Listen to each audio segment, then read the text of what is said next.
Assalamualaikum warahmatullahi wabarakatuh. Selamat malam teman-teman. Kita gabung di Instagram live-nya Sedekah Oksigen sambil nunggu Ustadz untuk datang. Hai. Oh itu Ustadznya juga udah siap gabung dengan akun. Waalaikumsalam warahmatullahi wabarakatuh. Baik Ustadz, saya langsung invite aja ya Ustadz, atau saya buka dulu sebentar. Oke, baik. Terima kasih teman-teman yang sudah tonton. Malam ini kita mau ngobrol tentang topik yang lagi apa namanya panas gitu ya, mau panas beneran panas gitu, tentang apa namanya Palestina. Lepas dari segala macam kontroversi, kemudian lepas dari perbedaan pendapat, sesungguhnya kan ada fakta yang ingin kita tahu gitu. Banyak sekali fakta yang mungkin kita belum tahu kayak apa gitu.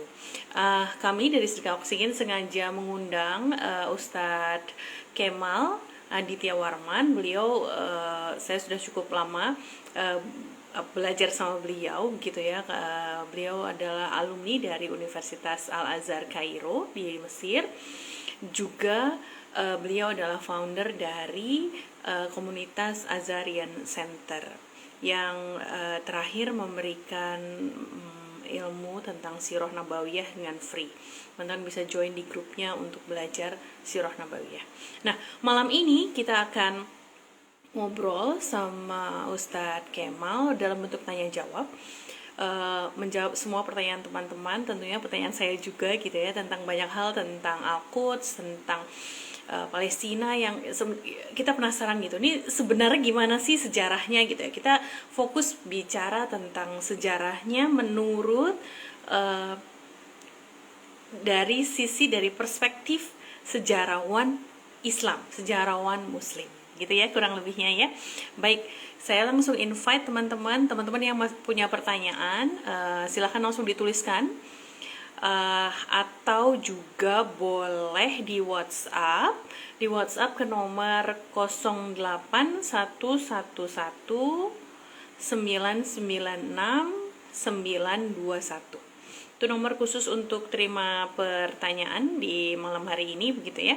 So, insya Allah kita berusaha jawab, insya Allah ada manfaatnya. Baik, sekarang saya invite dulu Ustadz Kemal. Unable to join, kenapa Ustadz? Sebentar. Go live with Azharian.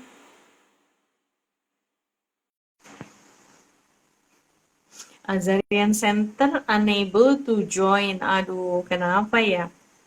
Sebentar ya, saya minta tolong teman-teman dulu yang lainnya.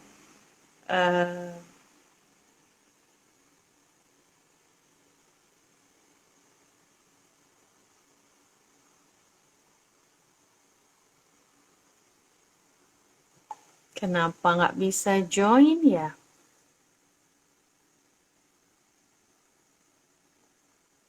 Sebentar. Azharian Center invite.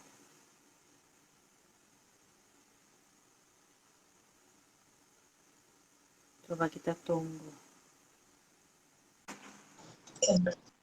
Alhamdulillah, bisa.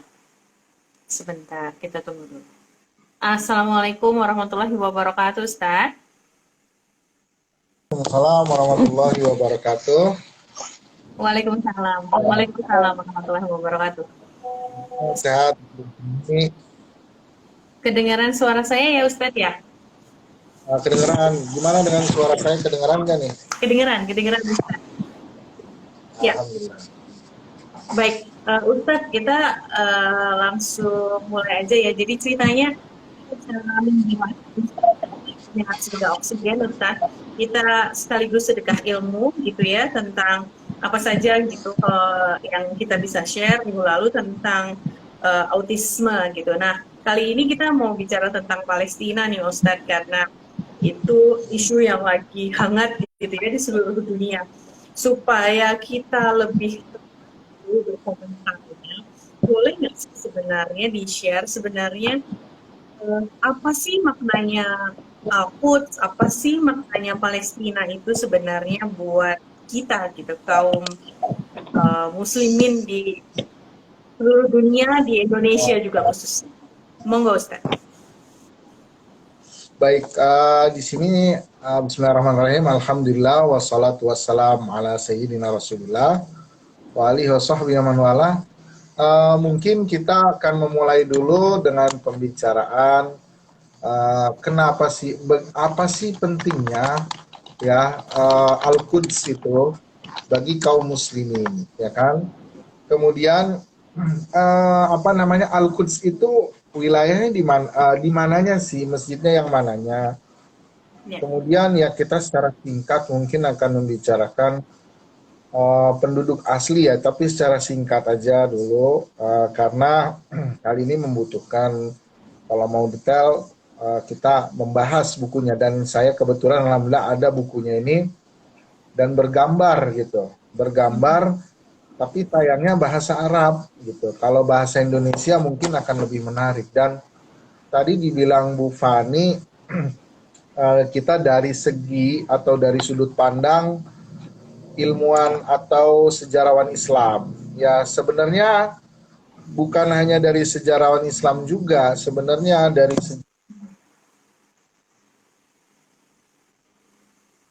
Samawiyah, Putus Ustaz. Zabur belum ya, Taurat, Injil itu udah menyatakan siapa sebenarnya penduduk asli daripada Palestina, ya kan? Cuman apa namanya? Jadi sebenarnya ini bukan hanya dari pandangan kaum muslimin. Jadi kalau dibilang misalnya subjektif ya nggak juga sih sebenarnya, nggak subjektif. Cuman ada beberapa hakikat, fakta, realita di lapangan yang disembunyikan harus kita ketahui. Jadi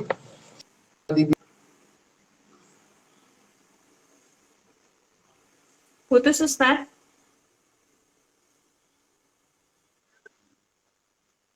sebenarnya Oke. ya kan sebenarnya yang ada karena hanya disembunyikan aja yang realitanya maka terjadi seakan ada kontroversial. Itu yang pertama. Yang kedua, jangan sampai kita mengatakan ini konflik Palestina dan Israel. Nggak ada konflik sebenarnya. Kalau konflik itu kan artinya bisa kita artikan ada dua pihak yang dia mempunyai hak dan masing-masing mengklaim haknya. Itu bisa bilang kita konflik lah. Misalnya dulu pernah terjadi konflik antara Indonesia dengan Malaysia, itu benar dibilang konflik. Tapi kalau antara Israel dan Palestina itu nggak ada konflik, karena sejatinya Israel nggak punya hak untuk mengklaim. Jadi di sini yang lebih tepat adalah bukan konflik, tapi penjajahan.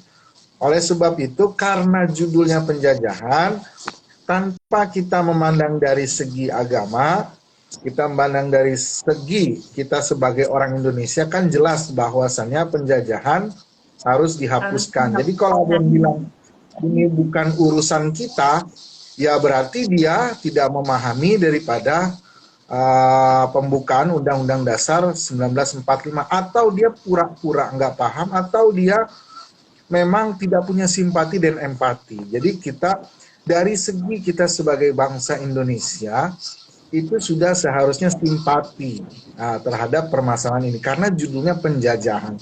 Jadi nggak sah kalau dibilang ini adalah konflik, bukan konflik ya.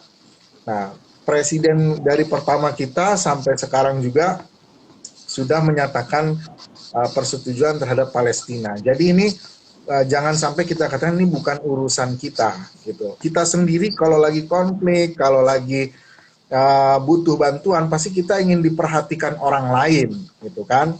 Sementara kita apakah dalam hal ini bersikap acuh. Jadi ada dua sudut pandang yang bisa kita lakukan. Pertama, kita sebagai muslim, yang kedua kita sebagai bangsa Indonesia. Kalaupun kita nggak bisa bertindak sebagai muslim, ya kan bangsa Indonesia, ya kan. Kalaupun kita mau mengatakan itu bukan urusan kita dan nggak usah peduli, hapus dulu itu pembukaan Undang-Undang Dasar. Baru kita bisa mengatakan ini bukan urusan kita. Jadi seperti itu, oke? Okay? Sekarang kita masuk ya. Apa pentingnya Al-Quds? Atau gini dulu, pertama ya kita ngobrol santai ya Bu Fani ya. sejarah. Iya, iya. Mungkin gini Ustaz, sebelum kita sampai ke sikap gitu, maksudnya ketika kita punya perbedaan sikap itu kan pasti karena ada perbedaan informasi, begitu kan ya Ustaz ya? Betul, Pasti betul, kan informasi yang diterima, maka sikap kita berbeda-beda gitu. Tadi betul. terakhir sebelum join sini itu ada apa namanya, sempat saya baca satu artikel yang bilang katanya lebih dari 50% komen yang muncul dari netizen di Indonesia itu ternyata berbeda dengan yang kita berdua yakini saat ini, begitu ya Ustadz ya. Nah, itu membuat saya Nah, bertanya-tanya, kok bisa begitu ya? Nah, sebelum sampai ke sikap kan saya ingin tahu nih sebenarnya sejarahnya itu gimana gitu. Mulai dari awalnya itu gimana sih gitu? Ini posisinya buat kalau ya pertama kalau sejarah awalnya, kalau kita tarik ke paling awal, oh ini sangat jauh ya dari sebelum Masehi. Jadi siapa penduduk aslinya? Sebenarnya kalau kita merujuk kepada pertama kitab Samawiyah, Taurat dan Injil, kemudian kita merujuk kepada buku-buku sejarah yang tertulis, yang diriwayatkan, ya itu pada dasarnya awalnya Palestina memang kan nggak ada penduduk. Kemudian ada beberapa suku yang berhijrah ke sana, keturunan Nabi Nuh setelah tufan, yaitu setelah banjir Nabi Nuh. Mereka adalah Kan'an, anak cucu daripada Kan'an. Kan'an ini mereka tinggal di utara Jazirah Arab. Ya, mereka berhijrah ke Palestina yang sekarang. Kemudian ada juga suku Amuria, mungkin kita pernah dengar ya, suku Amuria itu kalau misalnya kita cari aja di Google ya, suku Amuria. Itu apa ya kan, itu juga merupakan kalau bahasa Arabnya Al-Amuriyin, itu mereka berhijrah juga ke tanah Palestina dikala orang-orang itu belum ada ya. Jadi yang pertama menginjakan kaki di Palestina itu adalah Al-Kan'aniyun ya, atau juga Al-Amuriyun ya. Mereka lah yang pertama kali menginjakan kaki, dan itu ratusan tahun, bahkan bisa kita bilang ribuan tahun sebelum Masehi. Nah, jadi kalau dibilang mereka siapa penduduk aslinya, yaitu Kan'aniyun. Makanya dinamakan sekarang bukan Palestina itu bumi Kan'an. Ya, karena anak cucu dari Kan'an. Nah, kemudian singkat ya, kita singkatnya aja ya. Berjalannya waktu, itu Nabi Ibrahim alaihi salam berhijrah dari Irak ke Palestina. Ya, kalau bahasa Arabnya Palestin atau Filastin. Itu berhijrah atau wahyu ya kan. Setelah berhijrah di Palestina melahirkan dari Siti Sarah itu, dari Siti Hajar itu Nabi Ismail, dari Siti Sarah itu Nabi Ishak. Jadi Nabi Ismail dan Ishak itu lahirnya memang di Palestina. Tapi kemudian Nabi Ismail langsung hijrah ke Makkah. Kemudian Ishak tetap. Nabi Ishak melahirkan Nabi Yakub alaihi salam. Nabi Yakub ya kan, salah satu keturunannya ada yang namanya Yahuza. Banyak keturunannya itu namanya Yahuza, yang kelak nanti Yahudi itu dinamakan dari nama ini, Yahuza. Dan salah satu keturunan Nabi Yakub, nama lainnya juga Israel. Jadi Bani Israel anak cucu daripada Yakub alaihi salam. Nah, ya kan? ya. Nah, Nabi Yakub punya anak kan namanya Nabi Yusuf. Yang kemudian para saudara-saudaranya itu mereka bersekongkol ya kan, ibaratnya konspirasi lah. Ya, jadi kalau dibilang konspirasi kan ya ada nih, Al-Quran aja mengabarkan ada, ya kan. Nah, jadi tidak secara mutlak konspirasi itu mustahil, enggak juga ada, gitu kan. Nah, kan singkat cerita Nabi Yusuf kan ke Mesir, dan alhamdulillah di Mesir ternyata sukses, kan bahasanya gitu. Sukses menjadi apa? Menjadi menteri apa namanya? Menteri keuangan. Nah, jadi menteri keuangan ini setelah menjadi menteri keuangan sesuai dalam ayat Al-Qur'an, Injil dan Taurat, ya kan? Itu Nabi Yusuf itu mengajak keluarganya, yaitu Nabi Yakub atau Israel beserta anak-anaknya untuk pindah ke Mesir karena hidupnya udah enak, ya, udah mapan. Jadi Nabi Yakub dan anak-anaknya belum sempat mereka atau anaknya Nabi Yakub belum sempat mereka beregenerasi di sana, mereka sudah pindah duluan ke Mesir. Jadi artinya apa namanya, mereka itu belum menetap, baru satu generasi aja, yaitu generasinya Nabi Ishak. Habis itu Nabi Yakub kan nggak nyampe meninggal, udah hijrah duluan ke Mesir. Dan anak-anaknya gimana mau dibilang mereka itu asli Mesir? Loh, mereka aja belum sampai, memang lahirnya di Mesir, tapi belum sampai beregenerasi di sana, udah keburu pindah duluan ke Mesir. Habis dari Lahirnya Mesir, berarti di Palestina ya Ustaz? Lahirnya di ya, Palestina, tapi ketika besar udah hijrah ke Mesir. Oke. ke Mesir. Ya, Oke. ini oke. Nah, terus kemudian setelah di Mesir kan singkat cerita Bani Israel lama-lama malah menjadi budak, ya kan? Budaknya Firaun. Diutuslah Iya. singkat cerita Nabi Musa. Kan Nabi Musa itu buat apa? Iya. Buat membebaskan Bani Israel. Salah satunya itu. Ya, Iya. misi keduanya biar Firaun taubat dan kembali menyembah Allah. Tapi kan Iya. ternyata nggak bisa Firaun taubat. Akhirnya disuruh hijrah oleh Allah Subhanahu wa taala ke satu negeri. Negerinya itu ya Palestina. Artinya mereka itu ke Palestina itu statusnya sebagai imigran hijrah.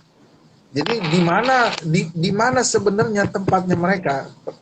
Tempatnya mereka itu ya sebenarnya mereka bergerilya nomaden, ya kan? Nah, ini sesuai dari kitab Injil, bukan dari Quran aja ya Ibu.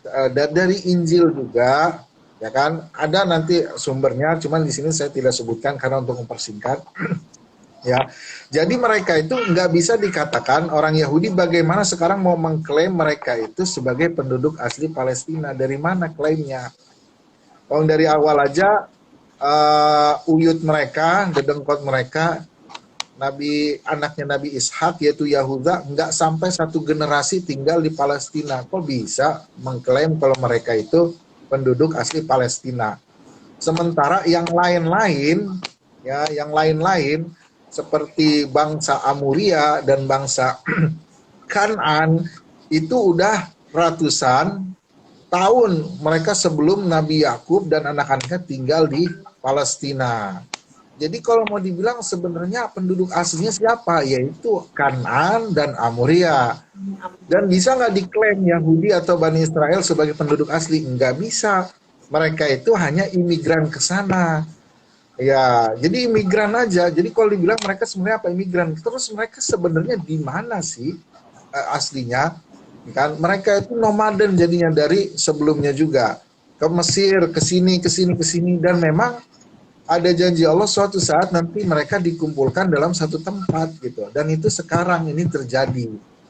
Bahkan kan nanti dalam hadisnya ketika Allah memperlihatkan kekejian mereka, akhirnya bangsa-bangsa di dunia nggak percaya lagi sama mereka, sampai mereka ngumpet di belakang pohon, pohon aja bilang di belakang saya ada orang Yahudi, bunuhlah dia. Itu sebagai majaz bahwasannya jangankan manusia, sampai pohon aja seakan udah nggak percaya lagi, nggak peduli lagi sama orang Yahudi pada saat itu. Nah jadi sekarang memang Ustaz, Allah lagi ya. boleh nanya Ustaz? Tadi Yes, soalnya kan dibilang katanya Allah itu bahkan memberikan pernyataan bahwa mereka akan dikumpulkan di satu tempat. Itu maksudnya itu Quran bilang begitu ya? Quran bilang bahwa mereka akan disatukan di satu tempat begitu. itu surat Al-Isra. Nanti coba dilihat ya. Awal-awal surat Al-Isra. Jadi mereka mengumpulkan kekuatan, ya mengumpulkan kekuatan di satu tempat. Di mana ya sekarang ini, gitu kan? Nah, apa namanya? Tapi mereka itu dikumpulkannya uniknya dengan cara merampas juga, gitu. Dengan cara merampas ya seperti terjadi sekarang.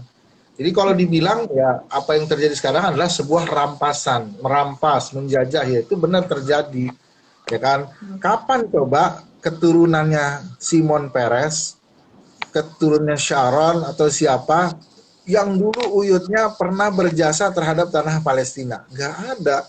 Jadi dari mana mau mengklaim mereka itu punya hak di situ, gitu kan? Coba cari telisik, cari di mana di Google, di mana ya kan, yang menyatakan dulu ya uyut-uyutnya, kakek-kakeknya berjasa dalam tanah Palestina. Nggak ada. Mau cari sampai kapan juga nggak ada. Dulu mereka dari Jerman. Coba cari di Jerman, mereka ngapain dulu uyut-uyutnya, apa yang diperbuat, ya kan? Dan ternyata kan yang diperbuat masalah, makanya yang mendorong Hitler berbuat seperti itu, ya kan? Ya perbuatan Hitler nggak bisa dibenarkan, tapi juga kita nggak tahu sebenarnya Holocaust itu benar terjadi atau terjadinya yang hakikatnya gimana, gitu. Kita nggak tahu juga. Nah, jadi intinya ya, dari poin yang saya tadi jelaskan, bahwasannya orang Yahudi ya Zionis terutama, jadi nggak semua Yahudi itu Zionis. Orang Zionis ini kan aliran lah, aliran seperti bahasa kita mungkin aliran kebatinan ya, tarekat ya. Itu sebenarnya dia nggak hanya Yahudi, ada juga selain Yahudi, gitu kan. Cuman di sini lebih banyaknya Yahudi. Dan Zionis itu nggak berhak mengklaim, kalau orang Yahudi yang asli aja, yang asli ya, saya katakan yang asli Bani Israel, itu nggak berhak mereka mengklaim tanah di situ. Apalagi yang Zionis, yang lebih nggak jelas lagi. Jadi yang Zionis ini sebenarnya mereka Bani Israel apa bukan sih? Wallahu alam, ya kan? Jadi Zionis sekarang ini, yang mereka Israel itu sebenarnya anak cucu Yakub bukan sih? Wallahu alam bisawab. Nggak tahu. Bahkan ada klaim bahwasannya mereka itu sebenarnya orang Jerman yang kemudian jadi Yahudi. Jadi orang Jerman jadi Yahudi berarti udah bukan keturunan Yakub lagi, udah orang lain. Nah kemudian mereka entah bagaimana berpikir bagaimana ingin satu tempat, yaitu memang Allah sendiri yang menggerakkan agar mereka dikumpulkan dalam satu tempat.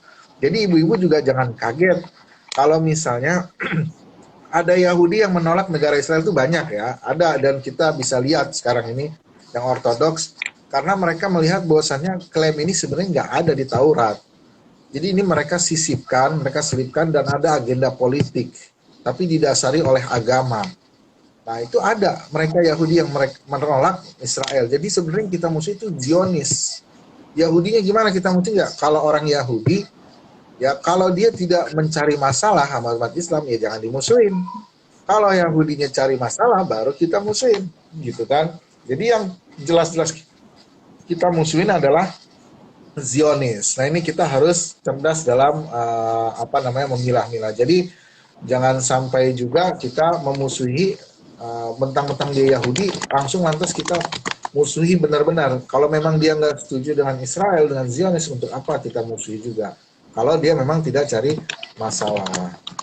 Oke, apakah di sini ada pertanyaan sebelum saya lanjut?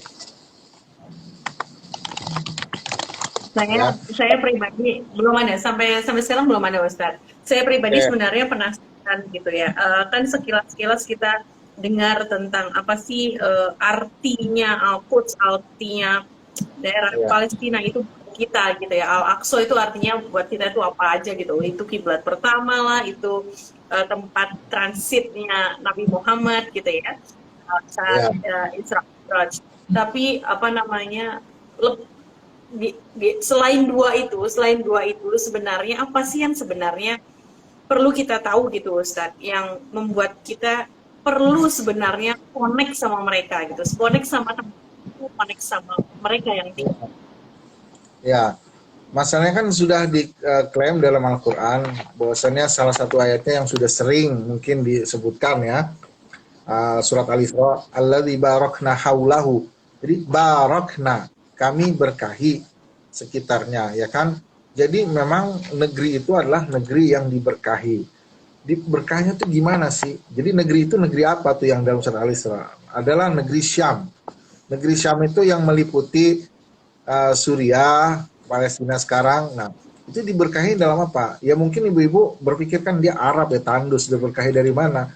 Ya karena mungkin belum tinggal di sana gitu. Coba lihat keberkahan bagaimana tinggal di sana, tanahnya begitu subur, tetapi udaranya juga tidak terlalu panas dan tidak terlalu dingin. Kemudian lautannya ada, dan segala macam kebaikan ada di sana. Jadi di sana adalah negeri yang diberkahi. Nah, berarti Allah sudah mendeklarasikan bahwasannya ini negeri yang diberkahi. Yang kedua adalah Allah mendeklarasikan ini sebagai tempat suci. Ya, al-ardul muqaddasah di dalam ayat Al-Quran itu dikatakan ini adalah sebagai tanah yang muqaddas. Muqaddas itu apa? Muqaddas itu yang disucikan. Muqaddas itu adalah yang apa namanya, tempat-tempat suci lah, tempat yang Allah sucikan. Karena dia tempat yang Allah sucikan, ya, maka kita wajib apa namanya menjaga itu, menjaga apa namanya tempat-tempat yang Allah memang sucikan. Nah, kemudian juga tempat itu menjadi syiarnya Nabi Muhammad SAW ketika tadi Isra Mi'raj. Kemudian dan banyak hal lagi setelah Nabi Muhammad wafat, ada banyak kejadian kaum muslimin yang bersejarah di sana. Makanya di sini kaum muslimin tidak boleh tinggal diam, karena di situ kalau kita tinggal diam sama aja kita mengacuhkan tempat yang Allah telah sucikan, tempat yang Allah telah apa namanya muliakan. Nah, jadi kita nggak boleh bersikap acuh. Ya paling tidak kita juga tidak menyarankan kita nggak boleh acuh, ayo kita perang ke sana, nggak juga, karena nggak semua kan perang. Boleh dengan yang penting doa, jangan lupa. Yang kita bisa, kalaupun nggak bisa sedekah, doa. Kalau nggak bisa, sesuai dengan kemampuan masing-masing. Jadi kalau dibilang seberapa pentingnya kasih, ya penting karena Al-Quran sudah menyatakan itu sebagai Al-Ardul Muqaddasah. Al-Ardul Muqaddasah, tanah yang disucikan, artinya umat Islam harus menjaganya. Maka tadi saya katakan di sini, kalaupun kita punya dua hal yang membuat kita peduli terhadap Palestina atau Al-Aqsa. Ya, hal yang pertama, kita sebagai Muslim, kita menganggapnya bahwasannya apa namanya, ini adalah negeri yang Allah sucikan, negeri yang Allah keramatkan, maka kita harus jaga. Seperti itu. Pun kalau kita bukan Muslim, ya mikir kita sebagai bangsa Indonesia. Dan dua hal ini, kepedulian kita terhadap Palestina, juga tidak membuat kita acuh terhadap bangsa sendiri. Nah, jadi jangan sampai kita dibilang, ngapain mikirin negara orang lain, kita negara sendiri aja. Loh, kita peduli membantu mereka itu tidak mengacuhkan kita untuk apa namanya terhadap yang terjadi di negeri kita sendiri gitu. Ya, seperti itu. Ya, baik. Ada beberapa pendapat lah ya, Ustaz. Di antara teman-teman saya pun, di antara kenalan-kenalan saya pun itu terpecah lah ya. Ada yang bilang bahwa itu politis gitu, nggak usah lah ikut campur itu. Sekarang kita bilang itu, kayak misalkan ada yang bilang misalnya apa saudaranya Abu Lahab ya, tuh bilang dia mewawancarai salah satu anggota Hamas yang ibaratnya dia berkhianat, ya apalagi kalau bukan berkhianat gitu kan. Dia mewawancari dan ternyata ini bukan perang agama kok, perang ini politik aja. Sekarang kalau kita bilang ya oke, ini perang politik ya kan. Kalau perang politik ya kan, tetapi di sini ada status yang terjajah gitu aja. Itu membuat kita juga peduli, apalagi yang terjajah kaum muslimin, dan gitu aja. Ya kan? Yang kedua adalah, jadi kalaupun dibilang ini politis, tetap aja kita harus peduli, ya kan? Tetap aja kita harus peduli. Loh kenapa? Kan ini politis doang. Oke, dia politis, tetapi masalahnya yang diserang, yang dibunuh adalah kaum muslimin, gitu kan? Nah, kemudian kaum muslimin di sini statusnya sebagai terjajah. Itu orang mau berargumen gimana juga, tetap aja nggak bisa dibantah kalau ada penjajahan di situ, gitu. Nggak bisa dibantah. Mereka mau berkelit gimana juga. Sekarang sederhananya gini aja, kalau mereka emang nggak apa namanya berhak mengklaim, itu bapaknya Sharon, bapaknya siapa, Simon Peres, itu dulu berjasa apa buat Palestina? Nggak ada. Paling jawabannya mereka dulu hijrah dari Jerman. Lo kok mengklaim Palestina berarti ngerampas dong. Nah ya udah selesai. Cuman ini yang namanya Abu Lahab, ya, saudaranya, dia tuh pingin bahwasannya udahlah nggak usah terlalu dipikirkan, yaitu nanti akan berujung kepada acuh kita terhadap Palestina, ya kan? Dan itulah yang dipinginin orang Islam, biar orang kita tuh acuh, gitu kan? Nah, inilah, tapi itu semua nggak berarti. Nanti Abu Lahab juga ujungnya dia nggak bakalan baik kalau seperti itu terus. Nah, Kalau seperti itu. Kalau berdasarkan histori nih Ustadz, kalau berdasarkan histori, suku Amoria dan suku Kan'an tadi, itu apakah ada data tentang sebenarnya, karena kan sebenarnya Ada. data data yang saya tahu itu di sana tidak semuanya Muslim gitu. Yang terjajah itu sebenarnya tidak semuanya Muslim, tapi Al-Aqsa memang kita yang teraniaya gitu. Tapi sebenarnya nggak semuanya Muslim. Nah, berdasarkan histori sebenarnya suku-suku yang sudah tinggal di sana lebih dulu itu apakah ada data mereka itu agamanya apa, Ustaz? Oh, kalau kalau misalnya kita bedain kalau kalau Kan'an dan Amuriun atau Amuria itu kan mereka sebelum Masehi, sebelum diutusnya Nabi Muhammad. Mereka itu agamanya apa? Mereka di antara mereka ada yang tauhid karena Kan'an itu keturunan Nabi Nuh. Ada juga yang menyimpang. Jadi agamanya banyak juga, tapi yang jelas bukan Yahudi gitu aja. Karena Yahudi belum lahir pada saat Oh, itu. belum ada. Belum ada. Nah, kemudian yang sekarang, kan yang sekarang dijajah juga bukan kaum muslimin. Ya memang siapa yang bilang yang dijajah cuma kaum muslimin. Enggak. Palestina secara umum terjajah. Mayoritas adalah kaum muslimin dan itu kita harus peduli, ya kan? Jadi sekalipun dibilang ini milik bertiga, Muslim, Kristen, Yahudi, oke. Terus bukan berarti kita diem kan?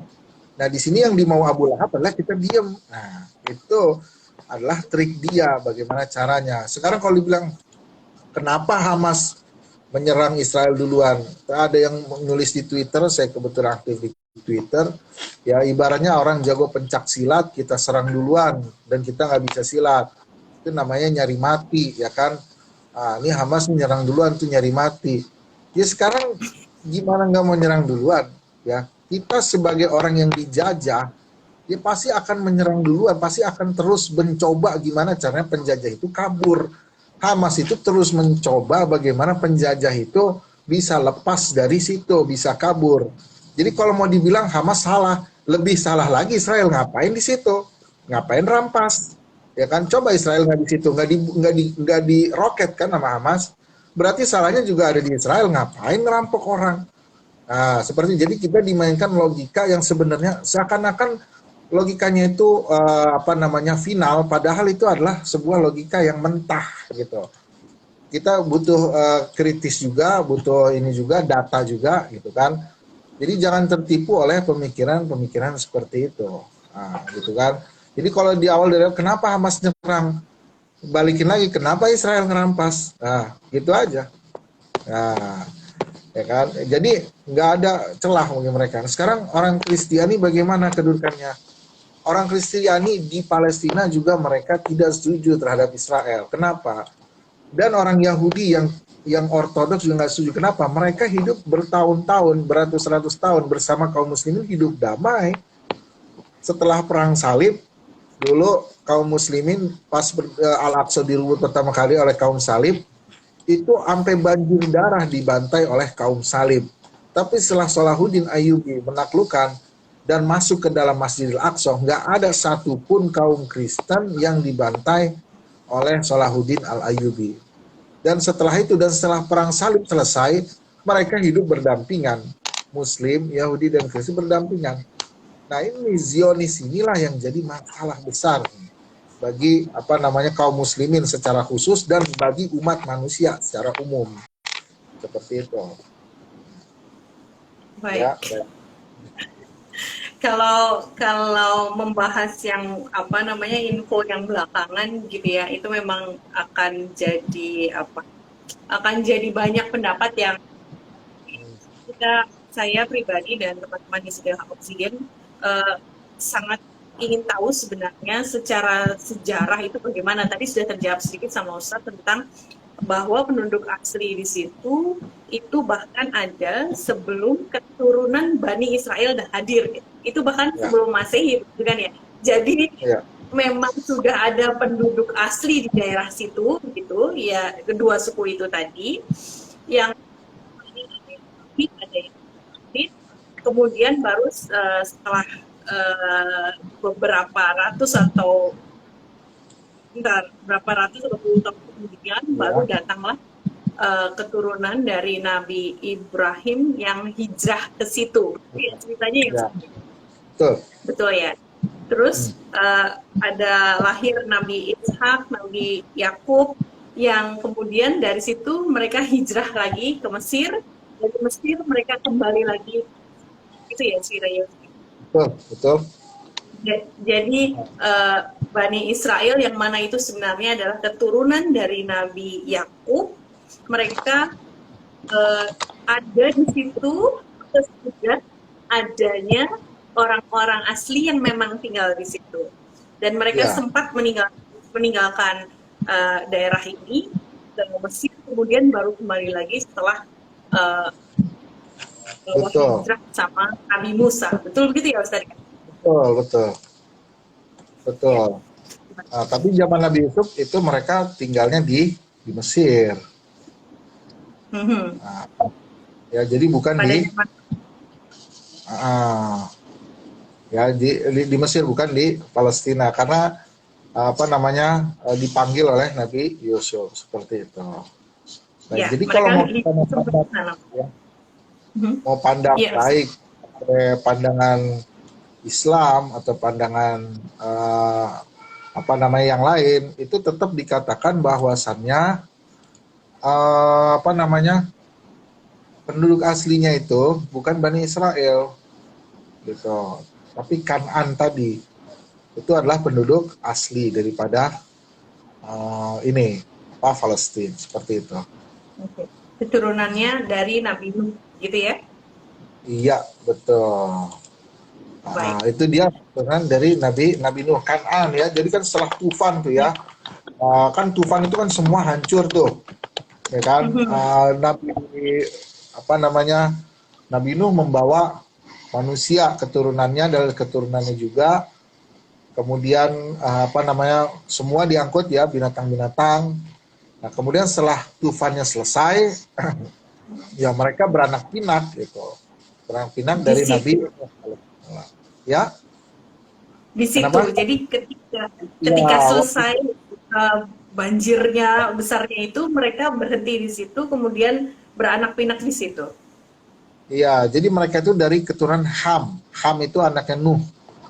Nah, ya kan, jadi mereka orang Yahudi kalau bilang nasabnya kemana? Ke namanya Ham bin Nuh. Ham itu anaknya Nabi Nuh yang selamat gitu. Nah, itu Hmm. kemudian setelah mereka di situ, wahyu turun. Wahyu turun, mereka disuruh pergi ke sini, pergi ke sini, pergi ke sini, ya kan. Nah, yang mendiami dataran utara Arab, ya, kalau kita lihat di peta, bagian utara tuh Jazirah Arab itu ditinggali oleh anak cucunya Kan'an. Kemudian mereka hijrah ke Palestina. Nah, di situ waktu itu Palestina belum ada orang, berarti kan mereka yang pertama kali. Jadi kalau mau bilang Mhm. sebenarnya berarti yang penduduk aslinya Kan'an seperti itu. Ah, gitu. Oke, Ustadz, beberapa dari kita, termasuk saya lah ya, yang awam yang tidak terlalu banyak pengetahuan juga tentang ini, gitu ya. Sebenarnya eh, lepas dari soal penjajahan yang mana itu ada di pembukaan Undang-Undang Dasar 45 yang Ya. angkatan kita semuanya hafal gitu ya, bahwa tidak boleh ada penjajahan di atas dunia gitu. Lepas dari itu, sekali lagi berdasarkan sejarah Ustaz, boleh nggak di sebenarnya uh, Al-Aqsa, selain tadi sudah disebutkan di Al-Quran bahwa memang ini tempat dikeramatkan dan disucikan istilahnya gitu ya. Tapi boleh nggak diceritakan sebenarnya peristiwa apa saja yang pernah terjadi di Al-Aqsa yang berhubungan dengan histori kita sebagai umat muslim yang sebaiknya kita tahu? Historinya ya pertama itu adalah kiblat ya. Jadi kiblatnya umat Islam yang pertama adalah Masjidil Aqsa, bahkan sampai ke Madinah waktu itu sekitar ya 6 atau 10 bulan Rasulullah masih menghadap ke Al-Aqsa. Kemudian dipindahkan ke apa namanya, eh, ke Masjidil Haram ya. Kemudian juga setelah itu di mana perintah sholat pertama kali Sebelum ke langit kan ke sana dulu. Kemudian apalagi Rasulullah bersabda bahwasannya kita tidak diperbolehkan untuk syaddur rihal. Syaddur rihal itu berjalan jauh untuk menuju satu masjid kecuali 3 masjid. Salah satunya adalah Masjid Al-Aqsa. Ya, jadi itu mendapatkan apa namanya tempat yang terpenting dalam umat Islam bahwasanya Masjid Al-Aqsa itu boleh dituju dari tempat yang jauh. Jadi kita berjalan jauh maksudnya untuk sholat di Masjid Al-Aqsa. Kayak misalnya kita boleh nggak sih sholat di masjid yang jauh? Boleh, tapi itu tidak dianjurkan. Yang dianjurkan adalah Masjidil Aqsa. Jadi kita jauh-jauh dari apa namanya tempat yang jauh cuma mau sholat di Masjidil Haram, Masjidil Aqsa, Masjid Nabawi boleh. Itu makan dianjurkan sangat kan apa namanya Masjidil Aqsa. Kemudian ya ini menjadi juga Masra. Masra yaitu tadi ya tempat pertama kali Nabi Muhammad diisrakan. Kemudian ini adalah dakwanya atau doanya Nabi Musa, ya kan? Di dalam hadis fasala Musa Allah an yudniyahu minal ardil muqaddasah rumiyatan bihajar. Jadi Nabi Musa mohon kepada Allah biar diberikan tempat yang suci, yang berkah. Ditujukan adalah Palestina. Ya. Kemudian ada doa dari Rasulullah tentang Palestina, yaitu Allahumma barik lana fi syamina wa fi yamanina. Jadi berkahilah dalam Syam kami dan dalam Yaman kami. Nah, Syamnya itu kan maksudnya Palestina.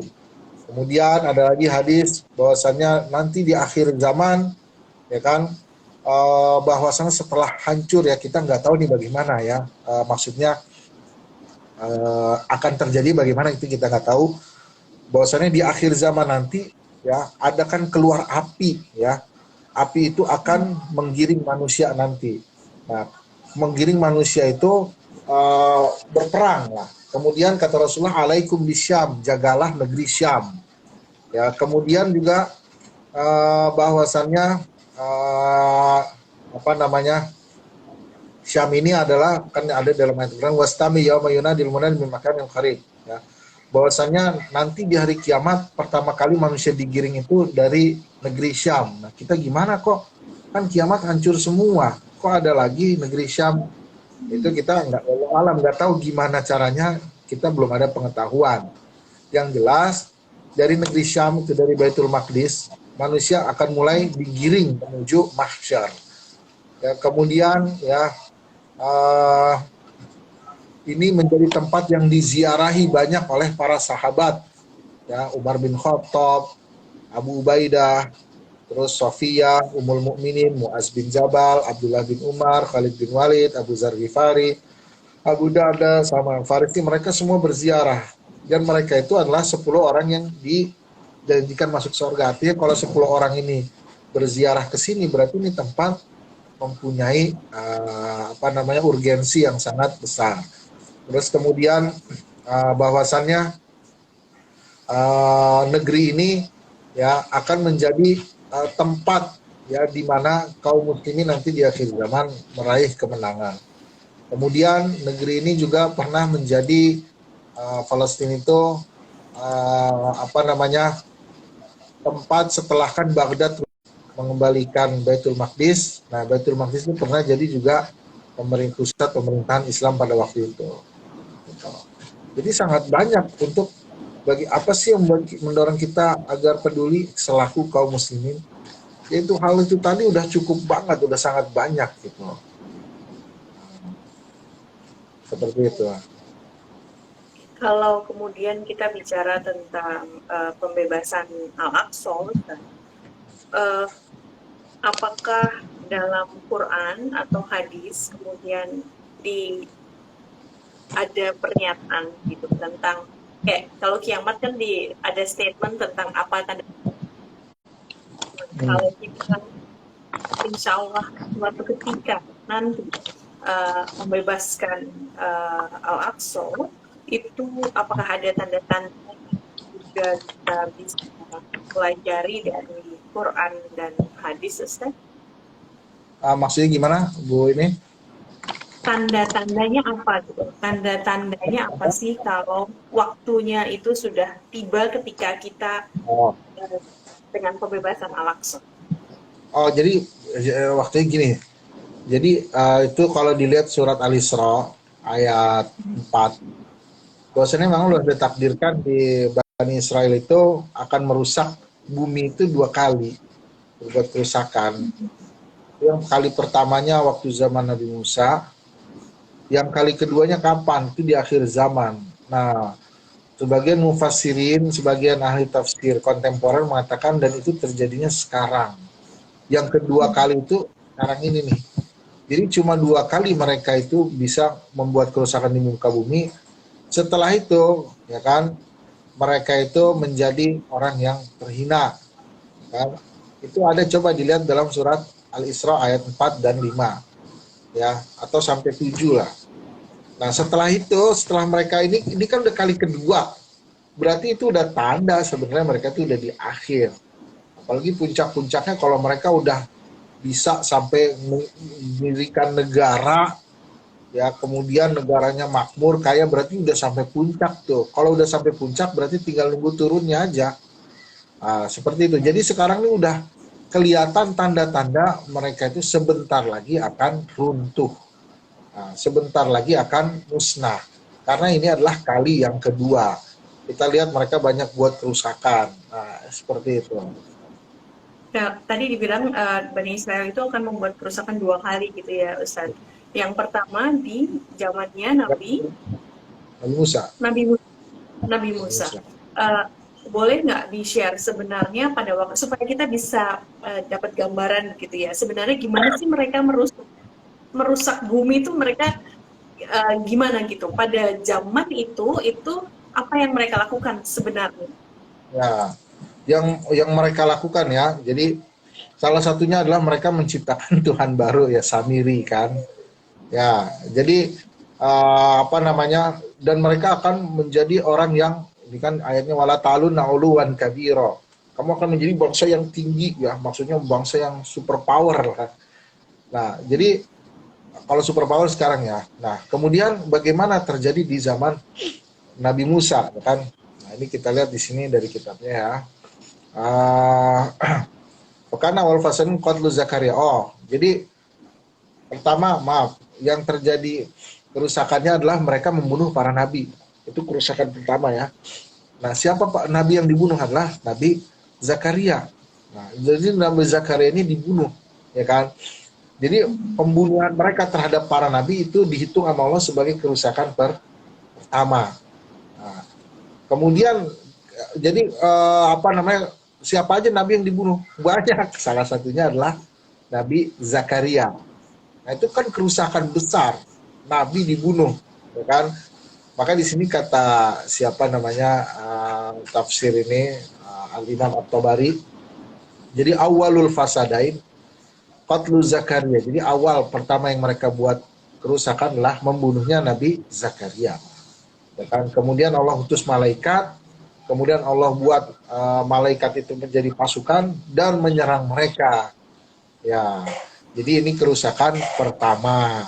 Kemudian kalau apa namanya tafsir yang lain, misalnya Asobuni, ya kalau di tafsir At-Tabari itu dijelasin kerusakan kedua. Tapi kalau di tafsir Sobuni, ya kan itu kerusakan kedua itu ya sekarang sebenarnya.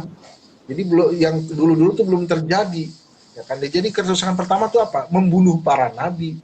Nah, itu adalah kerusakan pertama yang dibuat oleh Bani Israel. Kemudian di zaman Nabi Musa gimana kerusakan? Nggak kerusakan juga, tapi itu semua dihitung kerusakan yang pertama oleh Allah Subhanahu wa taala. Nah, jadi seperti itu bentuk kerusakan yang mereka buat di bumi, seperti itu. Ya. Oke. Jadi kita jadi bisa kebayang gitu ya sebenarnya gimana sih gitu sejarahnya mereka disebut membuat kerusakan di bumi begitu ya. Nah, kembali lagi ke Al-Aqsa nih, kembali ke Al-Aqsa. Biasa, kalau netizen itu kan apa namanya ada aja gitu ya. Jadi sebenarnya ada yang posting pakai kubah warna kuning gitu, dia itu kemudian dikomentarin itu bukan Al-Aqsa, yang Al-Aqsa itu yang kubahnya warna biru. Nah, sebenarnya kalau berdasarkan Quran atau berdasarkan histori, Al-Aqsa itu sebenarnya yang mana, Ustaz? Saya kirim ke Bu Fani ya itu ya, gambarnya itu di WhatsApp. Jadi Wah, yang nama Al-Aqsa itu, oke. yang nama Al-Aqsa itu ada di gambar ya. Oke. Apa namanya? Bisa ngelihat nggak itu di gambarnya? Nggak bisa di-share ini kalau di Instagram, Ustaz. Saya share ya. Jadi, Nanti bisa aja nggak nanti bisa kalau di Instagram. share ya. Iya. Kalau secara umumnya gimana, Ustaz? Gambarannya secara umum itu sebenarnya yang disebut sama Nah, seperti jadi Aqsa. kalau yang Masjid Aqsa itu adalah Masjid Aqsa itu kompleks ya, kompleks. Dan di dalam kompleks itu ada yang warna kubah warna kuning, dan ada yang satu lagi yang kubah warna kuning namanya Al Qubbatus Sofro. Kemudian yang satu lagi masjid itu bentuk masjid kubah kecil itu namanya Masjid Kibli. Jadi kubah Sofro dan Masjid Kibli itu dua-duanya adalah Masjidil Aqsa. Atau boleh kita bilang Qubbatus Sofro, kubah yang warna kuning itu bagian dari Masjidil Aqsa, dan masjid yang satu lagi itu yang kubahnya kecil juga bagian dari Masjidil Aqsa. Kesemuanya satu kompleks itu namanya kompleks Masjidil Aqsa. Jadi kalau dibilang Masjidil Aqsa itu yang mana? Ya, kalau kubah Sofra yang warna kuning itu bagian, yang satu lagi juga bagian. Dua-duanya itu Masjidil Aqsa seperti itu. Hmm. Jadi dia bukan cuma satu masjid, tapi satu kompleks gitu ya. Kompleks.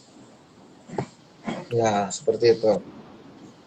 Oke. Eh, sempat juga kemudian ada yang dihubungkan dengan Sulaiman.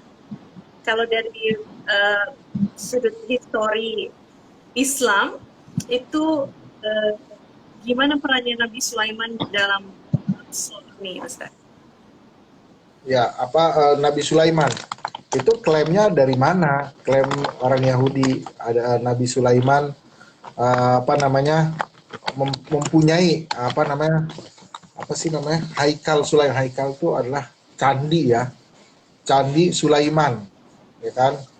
Itu klaimnya nggak ada gitu di dalam Taurat dan Injil, juga nggak ada di bawahnya, ya kan? Jadi kalau Nabi Sulaiman, Menurut agama Islam juga nggak ada kisahnya atau cerita historinya. maksudnya Kalau berdasarkan agama Islam sebenarnya Sulaiman itu dia ininya di mana gitu, apakah ada kisahnya gitu, Ustaz? kisah-kisah dalam hal apa nih? Kalau menurut pandangan dari perspektif agama Islam gitu ya, uh, sebenarnya Nabi Sulaiman itu dia domisilinya di mana? Apakah Oh, uh, domisili. Nah, ini memang sekitar Al-Aqsa atau apakah ada kisahnya atau tidak gitu? oh iya iya iya. Kalau kisah ada ya, tapi domisilinya di mana? Ini saya kurang yakin juga untuk domisilinya. Nanti saya akan lihat ke sumbernya. Tapi yang jelas Sulaiman dulu sempat menguasai Masjidil Aqsa. Gitu. Oke. Okay. Klaim untuk candinya nggak ada. Tapi nanti akan saya coba rujuk ke apa namanya rujukan di mana domisili daripada Raja Sulaiman. Domisilinya yang terakhir atau di mana? Itu nanti kita coba lihat. Okay. Jadi dari perspektif agama Islam, Nabi Sulaiman memang pernah menaklukkan Al-Aqsa. Gitu. Jadi Al-Aqsa ya. Adalah bagian dari kerajaannya Nabi Sulaiman, begitu? Iya. Oke. Okay. Sementara apakah itu apa namanya? Sementara kisah yang Nabi Sulaiman yang dengan Al-Aqsa sebenarnya saat ini belum ada kisah yang Ustaz. Iya. Baik. Pertanyaan terakhir kali ya Ustadz, karena ini udah mau jam 9 malam gitu ya. Pertanyaan terakhir. Bagi kita yang berdoa dan berharap bahwa Al-Aqsa bisa segera dibebaskan. Sebenarnya apa sih, ada nggak sih tuntunan medis untuk apa sih yang bisa kita lakukan? Oh, yang bisa kita lakukan. Yang bisa kita lakukan adalah tergantung dengan kemampuan kita, ya, dengan segala cara, sedekah, doa, semua, ya, kita kerahkan. Kalau nggak bisa dengan nggak bisa dengan berjihad, ya orang-orang sana berjihad tentu bukan kita. Ya kita dengan bantuan. Nggak bisa dengan bantuan, dengan doa. Nggak bisa dengan doa, ya janganlah kita malah dukung apa yang sebelah sana gitu. Itu insya Allah termasuk. Terus gimana kita termasuk nggak? Coba kita bayangkan, ya kita menyumbang mereka, ya paling nggak terus juga jangan ikut menyokong yang menyokong mereka, kayak kan ada beberapa merek ya yang dijadikan sumbangan buat mereka. Kalau masuk ke mereka itu ya kita tahulah apa aja. Nah, terus gimana Ustadz? Misalnya kan banyak banget kita nggak bisa ninggalin semua. Oke, kita nggak bisa ninggalin semua, ya perkecil aja. Ya, yang tadinya kita misalnya suka KFC, ya udah kurangin lah. Tapi ini kan ada produk lain punya punya mereka juga. Ya oke, tapi kurangi aja, kurangi. Mengurangi kan, kalaupun kita nggak bisa semua, paling nggak kita kurangi.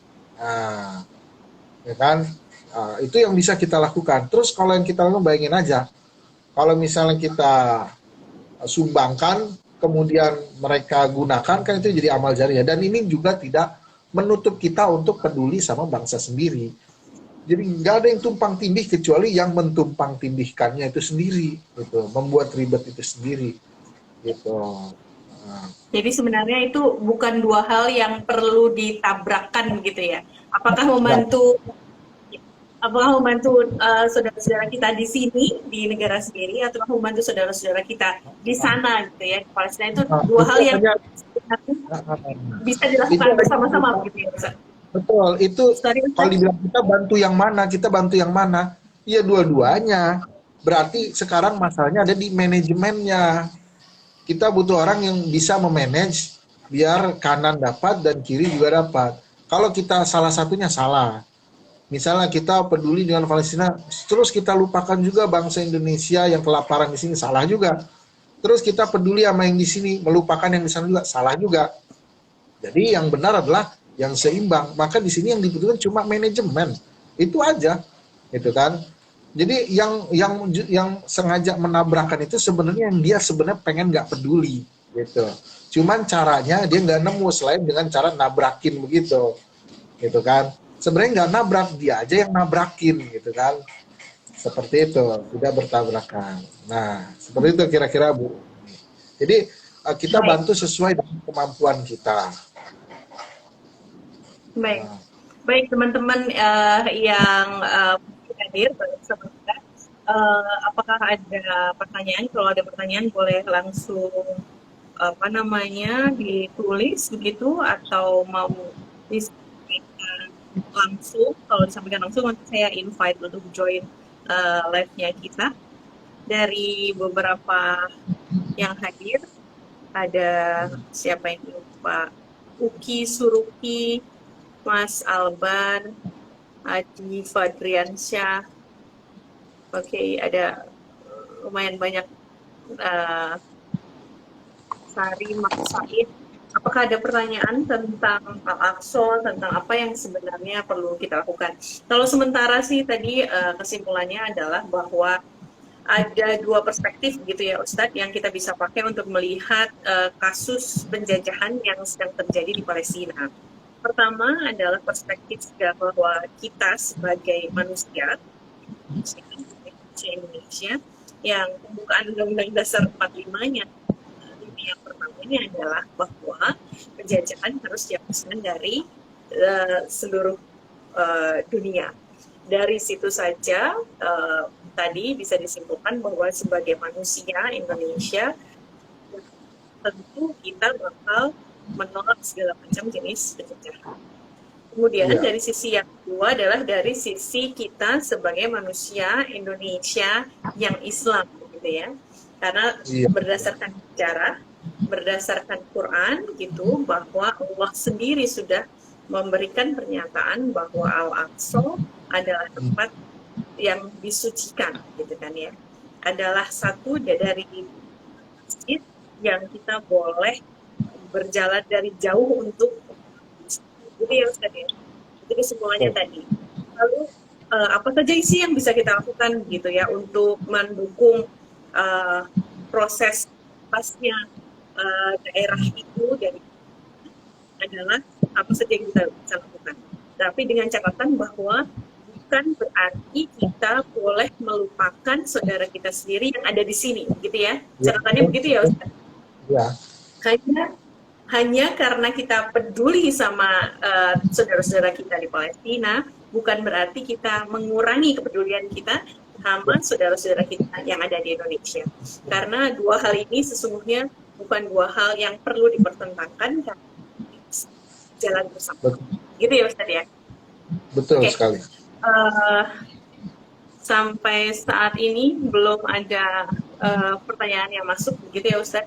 Mungkin nanti Ya, sesuai perjanjian kita kemarin bahwa akan dibikin kajian yang mungkin akan lebih detail begitu tentang sejarahnya. Menurut saya teman-teman penasaran gitu ya. Sebenarnya sejarahnya itu gimana sih gitu? Kok bisa sampai segenting ini gitu ya urusannya gitu. Nah, menurut saya itu nanti di kajian itu mungkin akan kita bahas lebih detail dan teman-teman mungkin bisa lebih banyak bertanya gitu karena lebih detail. Saat ini mungkin masih agak bingung mau nanyain apa begitu. ya. Terima kasih banyak Ustadz atas ilmunya, atas waktunya berkenan sharing sama kita. Barakallahu fiik, semoga banyak berkah atas ilmunya, insya Allah manfaat buat kami yang mendengarkan. Amin. Baik, sampai ketemu lagi di kesempatan yang lain. Ya. Baik, Assalamualaikum. Waalaikumsalam warahmatullahi wabarakatuh. Terima kasih Ustadz.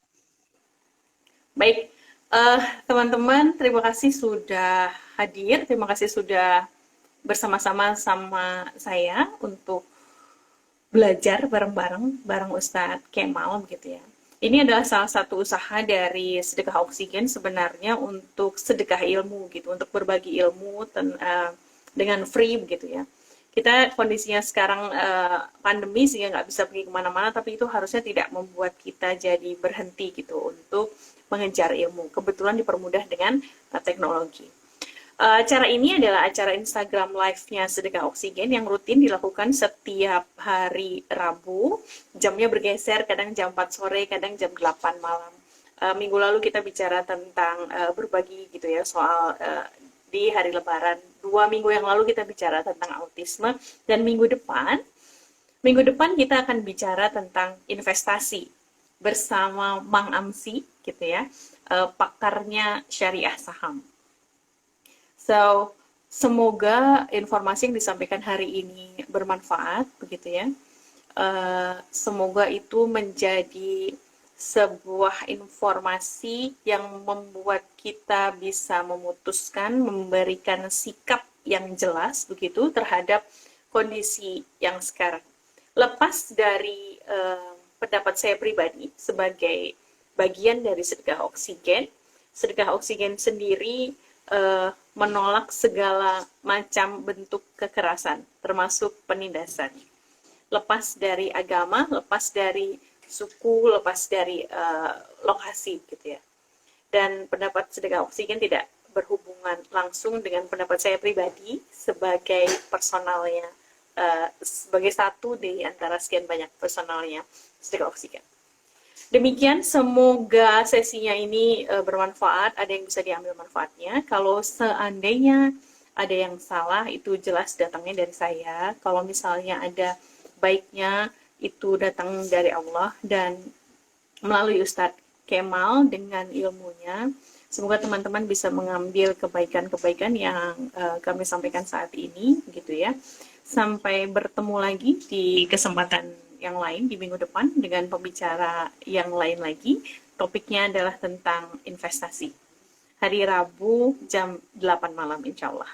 Begitu, terima kasih. Saya tutup dulu malam ini acara Instagram Live kami. Sampai bertemu di lain kesempatan. Assalamualaikum warahmatullahi wabarakatuh.